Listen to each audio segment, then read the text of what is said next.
What's up, bitches? Let's talk about crime.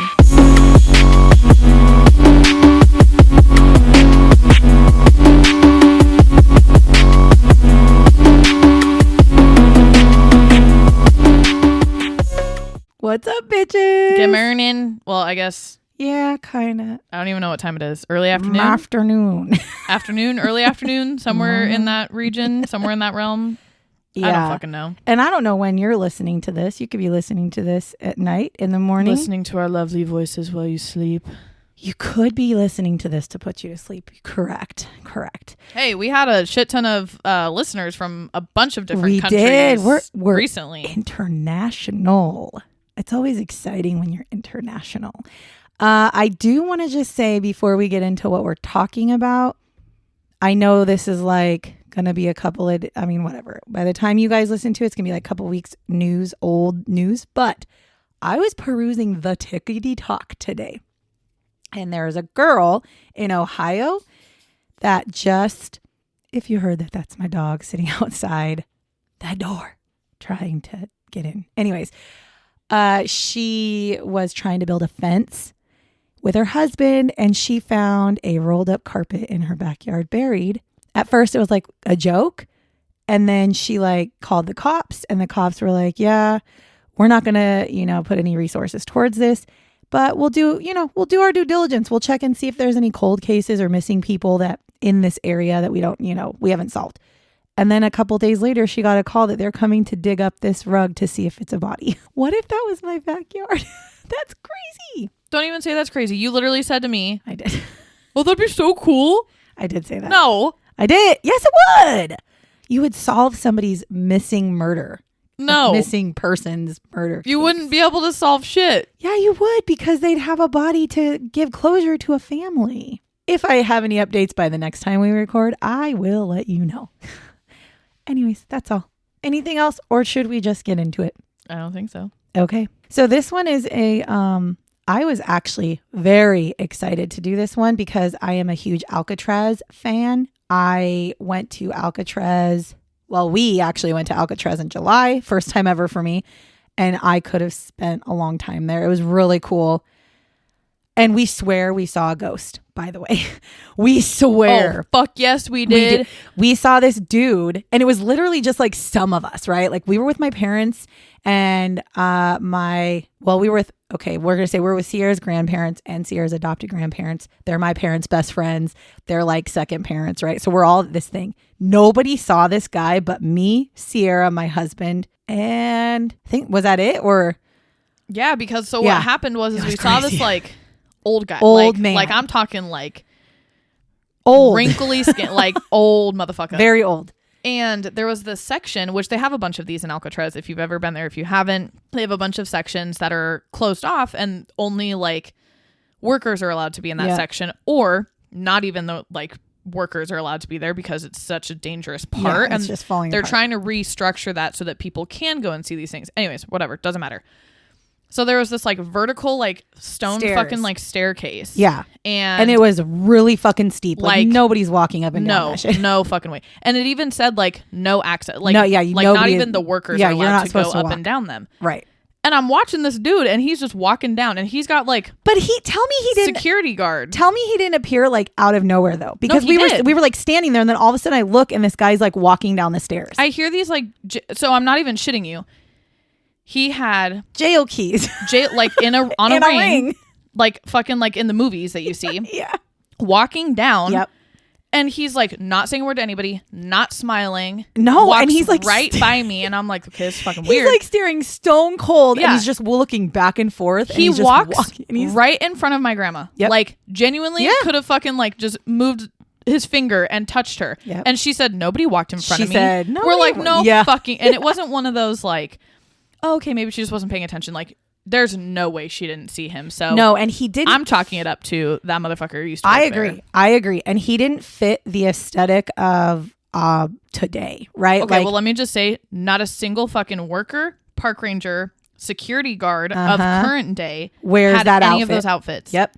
And he had the outfits of the older security guards. He when did. we looked back at pictures he when did. we were on the tour, we were like, Holy shit. And then we found a guy who kind of looked like him. Fucking looked like him. Yep.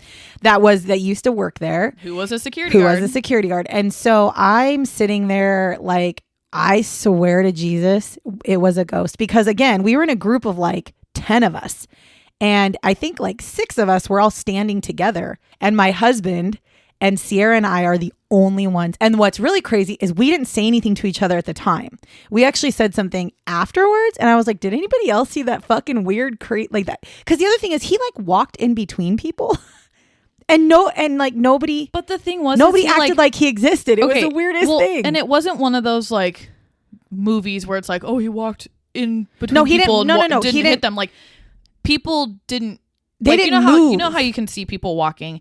And you see somebody coming at you, and you see people part because they're like, oh, this person's going to walk in between us. Nobody moved. Like people moved, but there was a group. It wasn't like because somebody was walking at them. No, and what really struck me as weird is that there was a group of 3 girls, and I remember these 3 girls, and they're like standing, and they're standing kind of off to the side because they were looking at one of the closed off areas, and they were talking.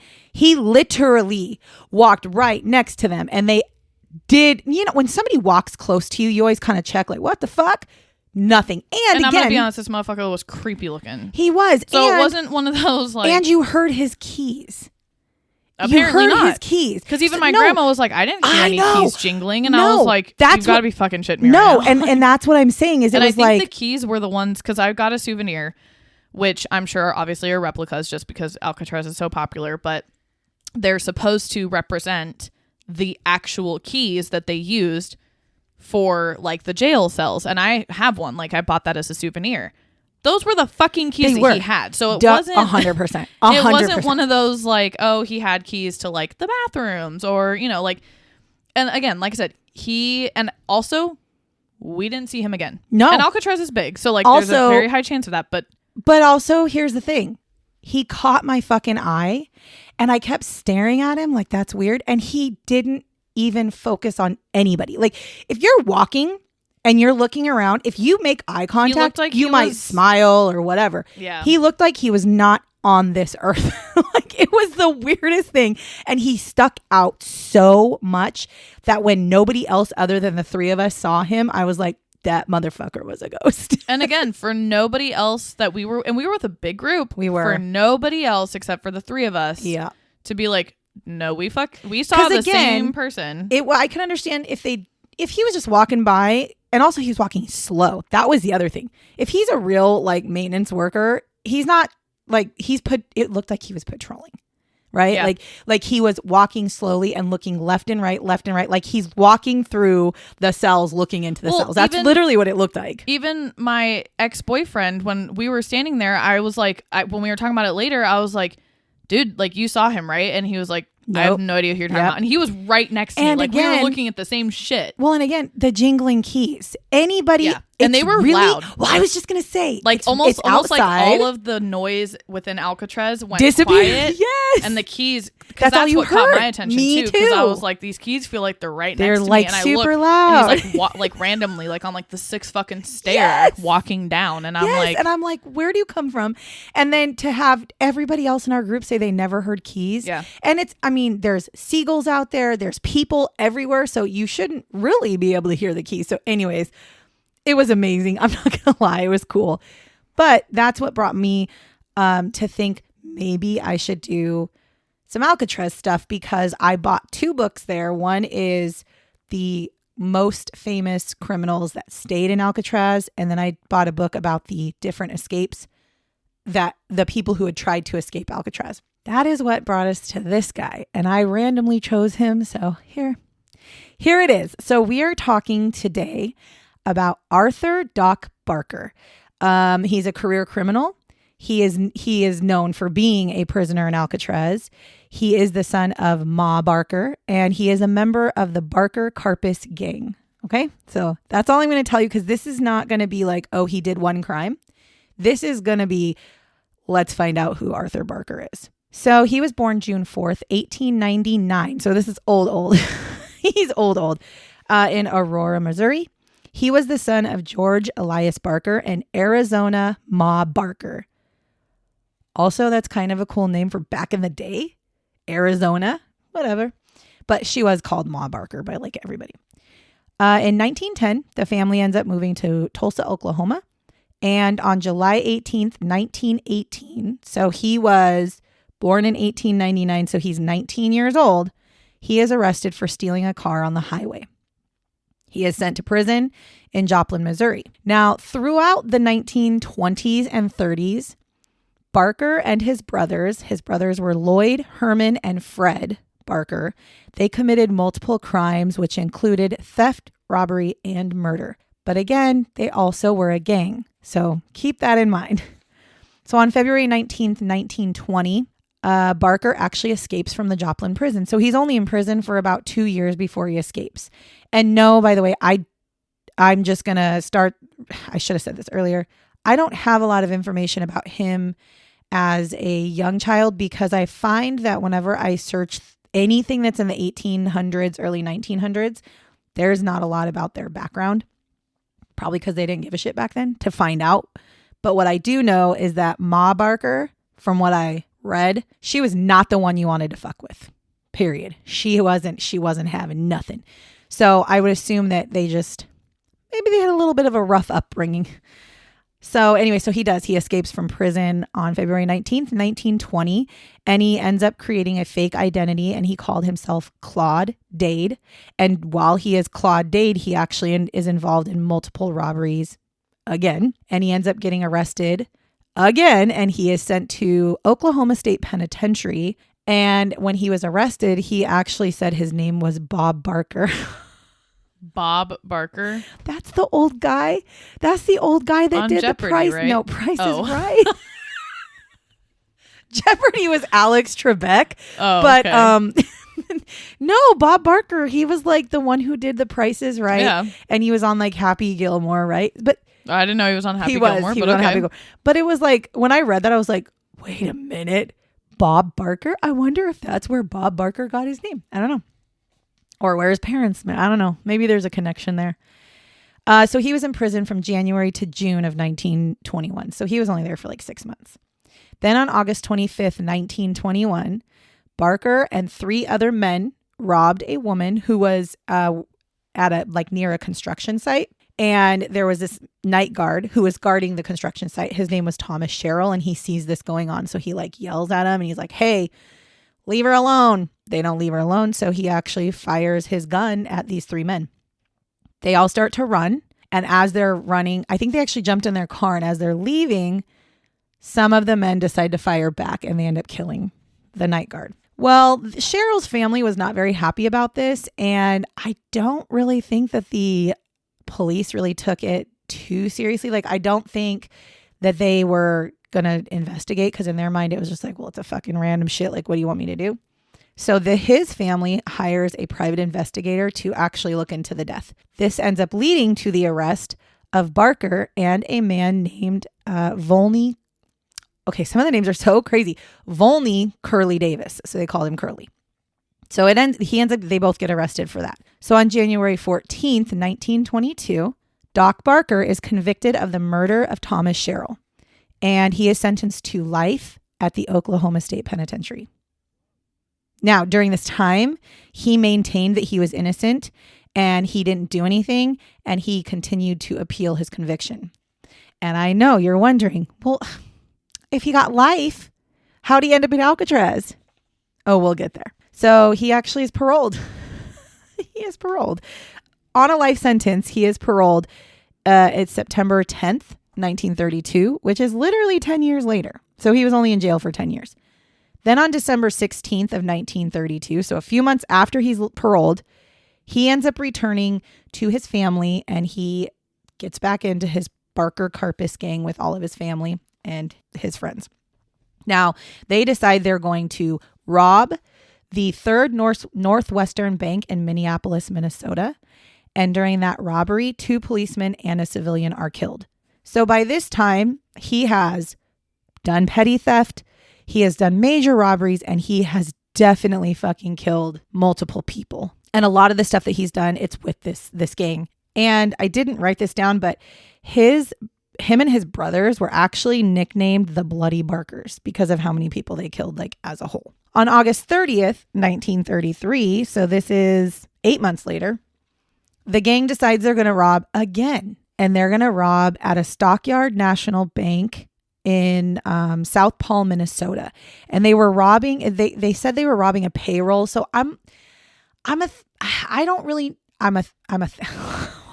you just had a stroke. I don't know. I can't. I'm thinking that this could be like kind of like armored vehicles that carry a shit ton of money for payroll day. Because this is, again, back in the 1930s. So I'm thinking it's the day where they release a bunch of money to like businesses and they rob that. That's what I'm thinking the payroll is. Because I don't know what the fuck else a payroll would be. Now, during this time, Doc Barker shoots and kills a policeman after the policeman had surrendered.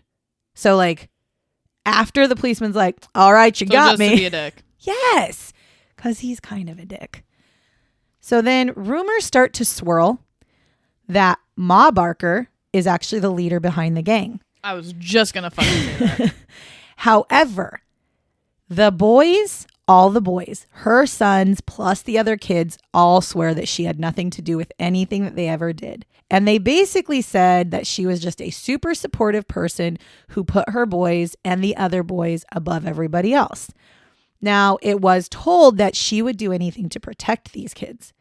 These boys when they're adults, even when they're kids. So anytime one of them, not just her kids, but mainly her kids, but anybody from the Karpis Barker gang or the Barker-Karpis gang, anytime one of them would get arrested, she would fucking make a scene.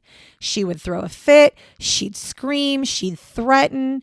She would do all these things. And when they were little, a lot of the times the police were like, oh my fucking Jesus, just take him home. Like when Doc Barker was little, if he did something like broke into a car and they go to arrest him, she'd throw a fit that was so embarrassing that they'd literally hand her Doc and be like, just fucking take him home. Like, let it go. And then as they got older, she actually started to pay off the policemen and politicians in the cities that she was in to save the boys from going to jail. She was totally the fucking ringleader. They swear that she wasn't. As a matter of fact, Karpis, which is one of the other leaders of the gang, said Ma Barker was definitely not the leader of the gang because she could not organize anything. She could not even organize breakfast on a daily basis. He said she was just really supportive. They're just trying to fucking protect her. I agree. I totally think that I think she was the brains behind. I don't know if she... Even if she didn't organize shit, she at least... I think she gave them the ideas. Them. Yeah. Well, she always helped them. Yeah. And anytime they would do something and had to leave town, all they would do I'm saying like they never got disciplined for it. She never tried to change them. If anything, she like fed into the ego of being criminals. Oh yeah. She definitely really accepted that her kids were. While you were talking, I looked up a picture of him just because if just to remind you guys, good old Doc. My mom does all the research, so I have no idea what these people look like. I don't know anything about them. So I always look up a picture when she's talking about them just so that I can see. And there's a fucking article that says how Ma Barker raised criminals or something like that. Yeah. And I was like, because she did. Because also her whole entire fucking children, all of her children. That's what I'm saying. Were in a gang. They created their own gang and then did this shit. But I did think about this. When I was in high school, I went to a school where we all thought we were fucking badasses. Some of my friends did go to jail and they did bad things. Okay, that's fair. But my parents, if they knew some of the shit that we did, they would have whipped my ass from here to Sunday. And that is why, as a parent, we always used to tell our kids, we know every fucking thing you're going to try because we've done it and done it worse. So don't fucking play with us. If my kid is robbing... Well, fuck. Okay, let's say it. Let's say it, Sierra. Sierra tried to steal bubble gum from Winco. When she was like 5 or something. It was in the bulk section, and I didn't think anybody would see me, so I just slipped it into my pocket. And what happened? But I got fucking caught by my parents. And? I got told that if I didn't put it back, they were going to go grab the store manager, and the manager was going to put me in jail. Did you steal again? Well, yeah, but not with you around. So All I'm saying is, listen, how do you think I got so many nice mechanical pencils from school? I'm just saying. You leave it, I take it. Hey, that's not stealing. That's just called finders keepers. That's called we were poor and had the ghetto. You had the cheapest pencils, fucking mechanical so when you found available. the fancy mechanical, nobody claimed it. You took it, and yes, that was your pride, man. And you held on to that shit my for God. life. Anyways, okay, so yes, so I think Ma Barker definitely had something to do with it, but they swear not. So then in June of 1933, they're looking for some money. They want to make some money, and robbing the banks works, but people keep dying, and it gets all over the world that this is going, or all over, the state or the city that this is going on, and then they have to go into hiding. So they decide, well, let's just kidnap somebody. So they decide they're going to kidnap William Ham Jr. Now, he is the president of the Theodore Ham Brewing Company at the time, so he's worth like a lot of money. And he was leaving his office when 4 masked individuals grab him and push him into a car. The gang ends up reaching out to his family, and they want a ransom of $100,000, which this is fucking 1933. I forgot to look to see how much that is, but I would venture to guess it's pretty close to millions. Okay. So that's what I mean, that's even fucking expensive now. Oh, it is. That's what I'm saying. That gets you about a fucking Happy Meal at McDonald's. So not including the toy. So they take him to Wisconsin and they force him to sign 4 different ransom notes that they're going to send to his family members. Then they take him to a hideout location in Bensenville, Illinois. So they're traveling like everywhere. And he is held there until the money is paid. They do actually release him because they do get $100,000 from his family. And they leave him in Wyoming. Okay. They leave him in a place called Wyoming, Minnesota, which fucking tripped me out. They leave him in Wyoming, Minnesota after they receive the money. That's it. They don't kill him. They don't do nothing. It's a true, let's just steal or let's just take somebody. $100,000. Okay. Well, I mean, I'll fucking kidnap somebody for $100,000 right now. No, you won't. That's on record, man. Don't say that. So here's the thing. They think that they're going to strike it rich off this, right? Except for they actually owe people money. And so they have to pay off all these different people. And by the time they're done, each person in this gang gets $7,000. That's all they got. I'll still take $7,000. I mean, me too. But that's not what they were not looking for that. I think they were looking to score so big that they could just like run and hide for a while. Now, on September 6th, 1933, the FBI had just started using, like, not on that date, but this happens on that date. At this time, the FBI had just started using a new fingerprinting technology, and it's what we call today latent fingerprint identification, literally like how you identify your fingers, right? Your fingerprints. So they had started that technology. They looked at the fingerprints, looked for fingerprints on the ransom notes. They were able to collect Alvin Karpis, Doc Barker, and Charles Fitzgerald's, and like a few other of the gang members' fingerprints off of this ransom. So at this point, they now know through the fingerprint analysis that Barker-Karpis gang was responsible for the kidnapping of William Jr. Okay? So now they know. But whatevs. I don't think they can find them because they're kind of like in hiding, right? I don't know why they went in. I'm assuming they just did bad things and then like scattered or whatever. So come January 17th, 1934, we're like 6-7 months since they did the first kidnapping. And they're like, well, I guess we should kidnap again. So they decide to kidnap Edward George Bremer Jr. Now he is a wealthy banker. And his family ends up paying $200,000 ransom for his release.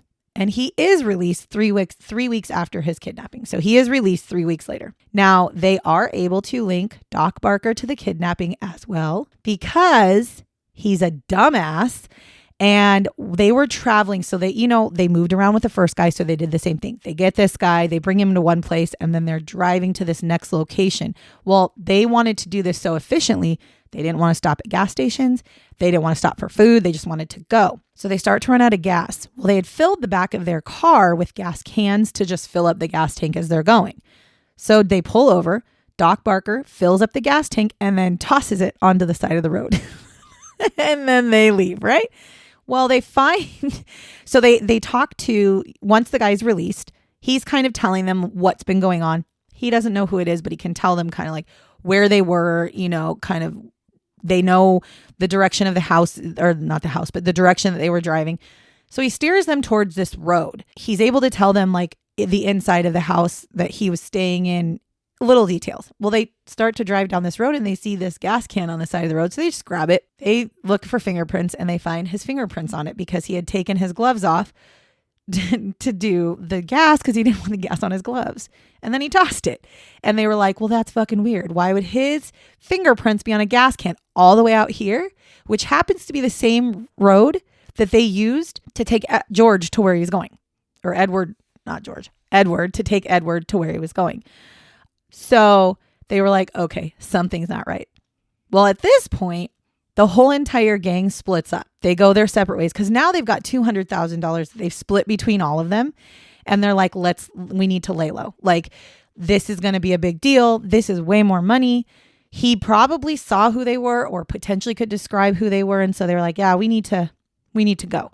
So Doc Barker and his brother actually used some of their money to get plastic surgery to try to change their face. and that's kind of smart. I'm not going to lie. And they paid to have his fingerprints removed off of his hands so that he can't. Kind of smart. Okay. Not going to lie.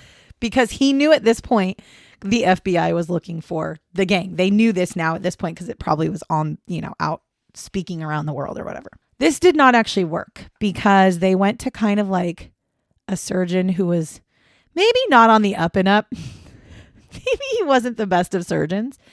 And what it did is it left them with really big, really terrible scars, finger infections, and they were still completely recognizable. So it did not work. So bravo, surgeon. But what's crazy is the surgeon they used, even though he fucked all this shit up, they were like, well, you got to be part of the gang now because you fucking know us. You know what we're doing. So they kept him part of the gang for a while. And then he started talking about the fact that he was part of the Karpis gang. And he started telling people some of the things that he had done. And Doc Barker killed him because he was like, shut the fuck up. Right? So he kills him. So he's out of the picture now. So January 8th, 1935, the FBI do end up catching Doc Barker. He is in Chicago and they see him literally. I think they actually saw him like crossing the street. Like it was like they just saw him. They're like, wow. Because they kind of knew he was in the area. And so they catch him.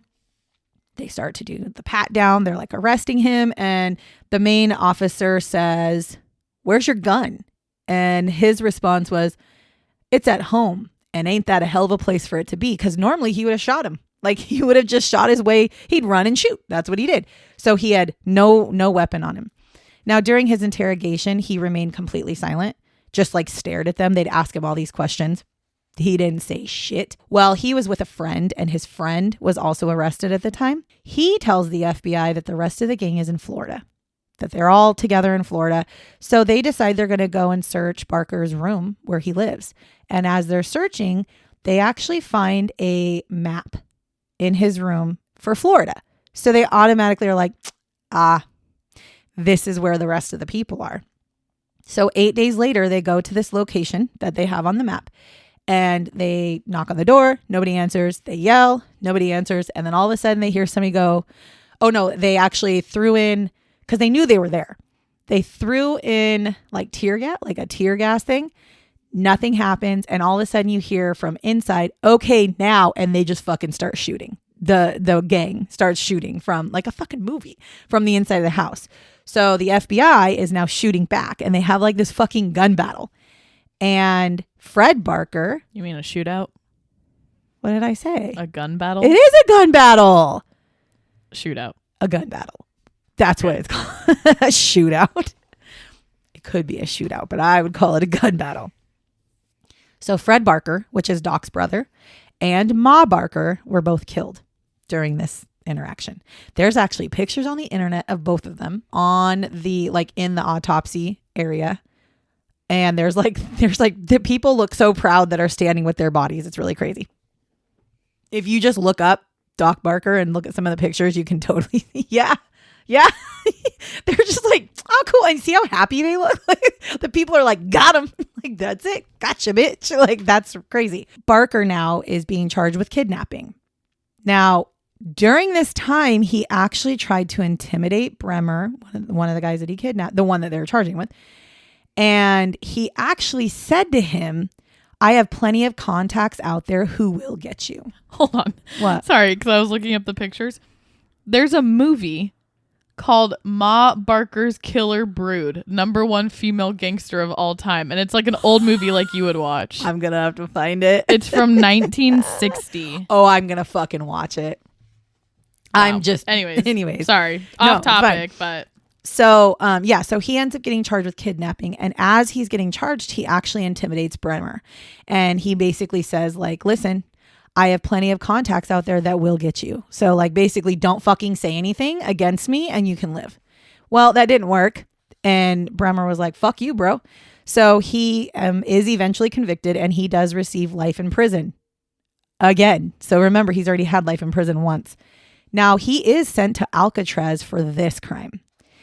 And I think part of the reason, one of the things I learned on Alcatraz is Alcatraz actually had a lot of people who had escaped from prison in other places, because Alcatraz, as we know, was supposed to be the inescapable prison. A lot of the people, when I was shocked to see some of the people that went to Alcatraz, like they did the most like basic ass crime. Like, I remember basic ass shit. I remember when we were looking at some of the criminals and what their crimes were, and like granted, maybe for back in the day they were pretty serious, but like one of them was simply just like tax evasion. Yeah, that's what I was like, and I was like, to Alcatraz. Yes, and I read about tax evasion. So the tax evasion one I actually read about, and it's because he went to jail and then escaped like twice from the jail, and so they basically took anybody who would escape and send them. What was the quote that? I have it. I have it in one of my books. My brother saw. So yeah, when you're in Alcatraz, there's all these quotes. Well, one of the quotes that was a prisoner had actually said was, break the rules and you go to prison. Break the prison rules and you go to Alcatraz. And that's 100% what it was. Because people went to Alcatraz that honestly like did not deserve. I mean, they would get out of Alcatraz and live a normal life. Well, and most of the people that we saw based off the crimes, like some of them were really serious. Like, yeah, you fucking deserve to be in Alcatraz. Right. But when you looked back at some of their history, it's like, even pending whatever crime they did, a lot of it, like you were saying, is they broke some sort of rules in whatever prison they were in. And most of it was escaping. But I think there were even a couple that like killed one of their inmates and then they got transferred. Like a lot of Alcatraz prisoners weren't, like there were the some that it was like, this is what you did, you're going to Alcatraz. But a lot of them were, this is what you did, you're going to this prison. Yep. And you fucked up there. Yeah. Now you're in Alcatraz. So it was a lot of transfers into Alcatraz is more so what it was, instead of just straight shot. And actually, Doc Barker was put into Alcatraz for this particular thing. However, don't forget, he had escaped jail before. So I'm sure for this, they were like, fuck, this guy does not stay in jail. So we got to put him somewhere. And this is serious because they knew that he had kidnapped 2 people. They already knew he was a fucking murderer. They knew he had done all kinds of shit. So anyway, so he ends up going to Alcatraz for this. While he's in Alcatraz, he actually gets into a fight with another inmate in Alcatraz. And so they put him into cell block D, which cell block D is solitary confinement. And it's real fucking creepy. You can go into the cell block D cells, and then they explain to you that like they would shut this door and then shut like the actual door to the jail. And it's like fucking pitch black. Like there's nothing. And I know that's how solitary is, but it's like very eerily creepy. And rumor has it that, fun fact for anybody who hasn't gone to Alcatraz, rumor has it that one of those cells, if you were to go in there, it's haunted and like close your eyes and open your eyes, you'll see red eyes, or you'll feel really freezing cold. Like basically it is haunted. They actually locked like when we were there. You are no longer allowed to go into that. They have a different cell open for you to just be able to walk in and like see what the environment was like. But and it was weird. They even tell you, it was crazy. When you go in, it tells you to go into the cell and stand with like facing the wall and close your eyes. And that's what it was like all the time with your eyes open. Because the other crazy part is when you're doing the tour, you're like, you have this like It's self-guided. Yeah, it's like a cell phone that has like headphones. Yeah, and you listen to it. But what's the craziest part is it'll tell you to like pause it and do stuff. But when you take your headphones off to like talk to like somebody that you're with, you have to like whisper. when I would like talk to like my brother, I'm like, you could hear a fucking pin drop. It's like crazy. You whisper to each other. I don't know. It's the weirdest thing. So anyway, so he ends up getting sent to cell block D. And he decides while he's there, he's going to kind of befriend 4 other inmates that also are in cell block D. And they decide they want to escape. So they hatch a plan. Now, Dale Stamphill said that he would smuggle in saws and files from the cell house that he was working in. And they would use these to kind of fuck up the bars, right? So he would basically sneak these things in. And he said some of them are so tiny you could barely hold them with your hand. And they would like file down or like try to saw the bars of their cells. And the other thing is that they did not, at this time, cell block D was not taken care of very well. And they were not allowed out of cell block D. And so what would happen, there were times where for an hour and a half every day, like shift change, basically, nobody was around cell block D. No prison guards, no security guards, the warden, nobody. And the reason they did that is because they were locked into cell block D, but their doors, like their cell doors would be open because they'd be perusing around. They just didn't think to pay attention. So during that time, they would actually climb up to like one of the highest points in this part of the cell, and they started to fuck up the bars for the window. And nobody's going to notice that because it's up high, right? And they would spend like an hour a day, all of them at different times, climbing up there and sawing away at these things. Now, William Ty Martin, who is another one who was part of the escape plan, said that some of the bars that were on the windows that they had been working on were broken for months and nobody noticed. So this is not like an overnight thing. This took them months to do.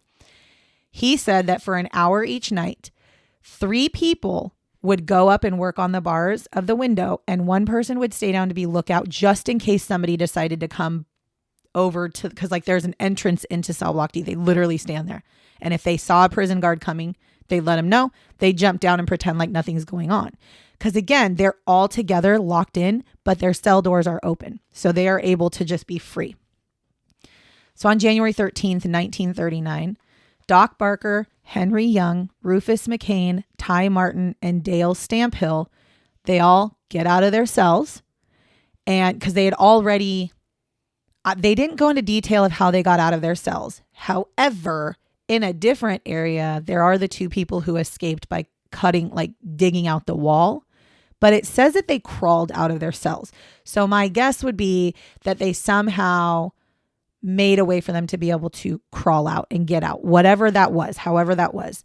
So they crawl out of their cells, they climb up to that window, they loosen the bars, and they climb out of the prison window. And they climb down the cliffs of Alcatraz Island. They get to the shore, they take off their clothes, and they use their clothes to tie together planks of driftwood and a chair because they're going to sail away into the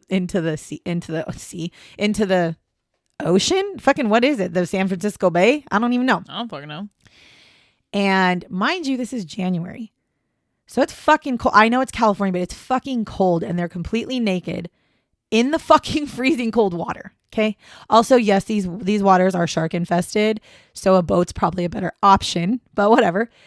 And at 3:35 a.m., it is discovered that the men are missing and the alarms are immediately sounded. Now, the first thing that some of these people do, some of the corrections officers, is they immediately rush down to the living area of the families. So for those of you who don't know, because this shocked me, like fucking shocked me, is the security guards, not security guards, the corrections officers, actually anybody who worked in Alcatraz lived on Alcatraz. And there was a section of Alcatraz that was homes for all of the corrections officers and their families. There are still children alive today that are lived older there. That grew up on Alcatraz. On Alcatraz, like they can yes. they can tell you like, oh yeah, this is what our life was like. Yep. But what we also saw when we were learning about that is it was very divided. Yeah. Like it wasn't like if you were to like bring your friend to your house, you know you're on Alcatraz. But when you're in the living situation, you wouldn't realize that there's a prison right there. Right, because the prison was up high. Like, it's the highest. Honestly, the prison was like one of the highest points. I think it is the highest point on Alcatraz. Yeah. And then there no. Yeah.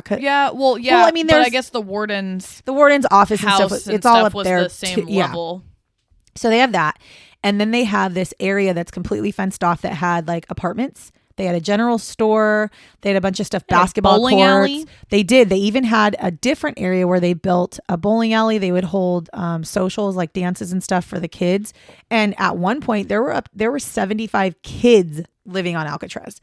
To me, that blew my mind because I'm like, you're supposed to be housing like some of the worst criminals ever, and you decided your families should live there. And so they also boated to school every day. They boated to school. And so anyway, so that's the first thing. As soon as the alarm goes off, obviously they're going to go look for these guys, but they send people down to where the families are. Because obviously the first thought is, if you're going to escape, if you're not leaving, like if you're trying to, well, one, I guess they didn't think that people would actually try to escape. So your immediate thought is, oh shit, are they going to go hurt our families? Because these people that you work with every day, their families are right there. So they go look at that. And the prisoners knew that the families it wasn't a secret that nope. there's prisoners over there. As a prisoner, there's families over there. Would see them. You knew. They knew. And so they went and checked. No, there were no prisoners there. So they locked down the families and continue to search the island. Now they do end up finding Henry Young, Rufus McCain, and Ty Martin. They find them rather quickly because now by this point, as soon as the alarm sound, all 5 of the prisoners kind of like split up because it's a lot easier to like hide if you're not all in a big group. So they end up finding them fairly quickly. They all surrender. They're taken back to their cell houses and they're locked away. Then Dale Stamphill and Doc Barker. Now they are on the side of the island that faces San Francisco. They call it the San Francisco side. And they're on the beach. And at this point, they're actually trying to swim because the boat thing didn't work. They're still naked and they're trying to swim, but the tide keeps pushing them back in because the tide's real crazy out there. I mean, it's rough ass waters anyways, like all the time, which is why they said it was inescapable. So they're jumping in the water trying to swim. And this is what Dale Stamphill says. We kept trying to swim, but every time we'd get even a little bit away from the beach, it would just push us back. And it was like, no matter what we did, we couldn't break like that barrier. So they at first, they know that they're being looked for now because you can hear the sirens, and then they see the searchlights are coming on. So when they see the searchlights coming on, they immediately hide. They find like rocks or whatever, and they're hiding behind them. Well, once the searchlights go to another area, they run. They start to run. Well, the officers see them and they yell, "Stop!" Neither one of them stopped, so they shot them. They shot both of them. Now, they shot the men with a .45 automatic weapon and a Thomas Thompson machine gun. Like a fucking machine gun.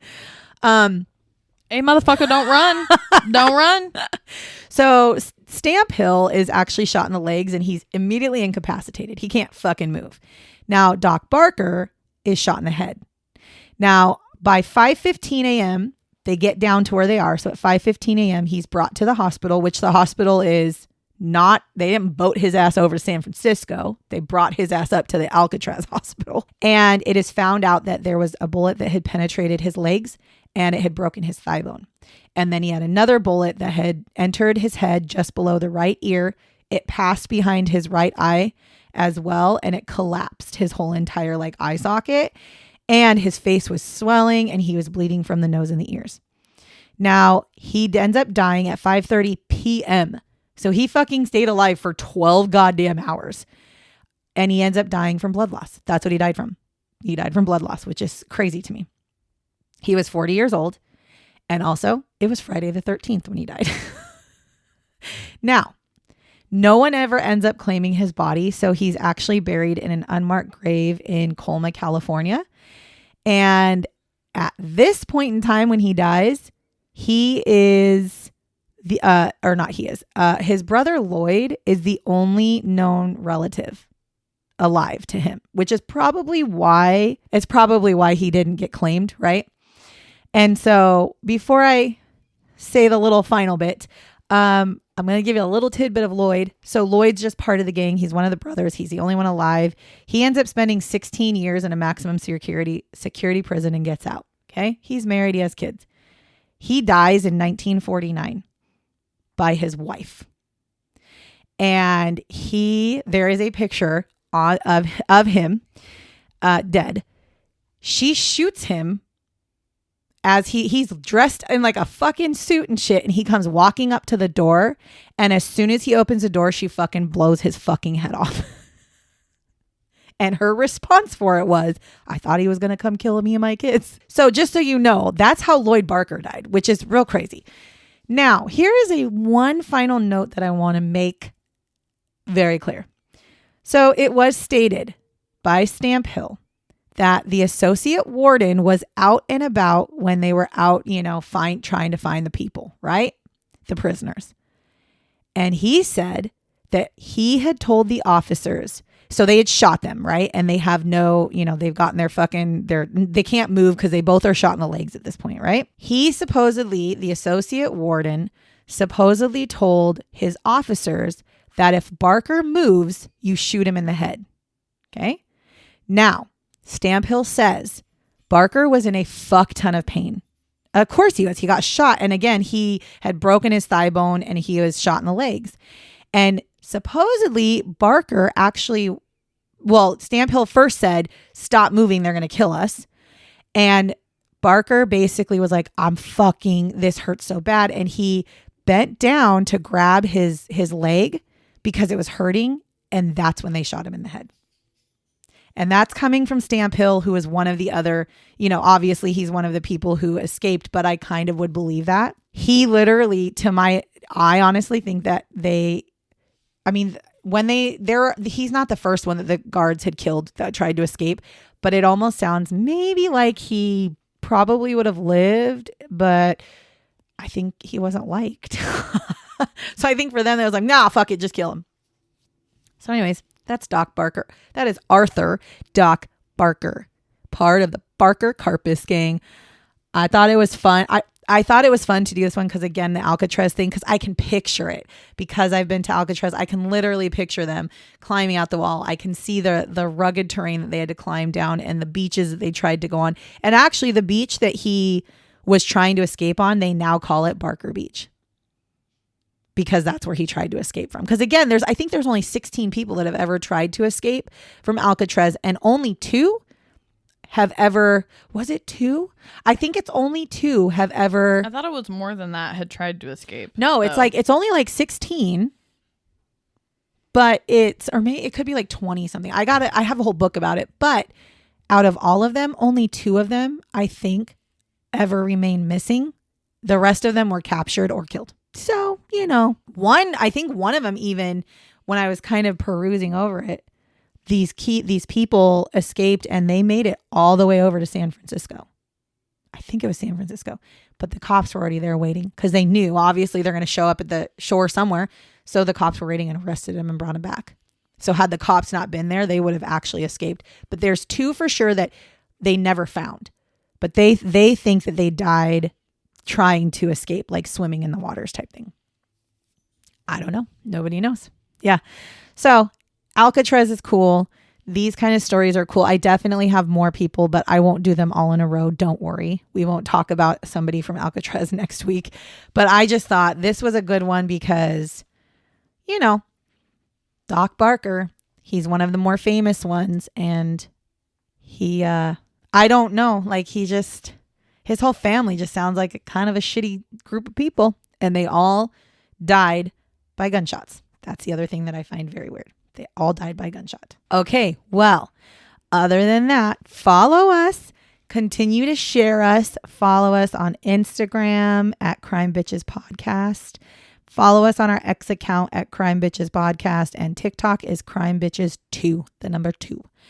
And that's where we'll be. And then you just, listen to us wherever you listen. Share us with people. And that's all I got for you today. So catch you on the flip side, bitches. Bye, bitches.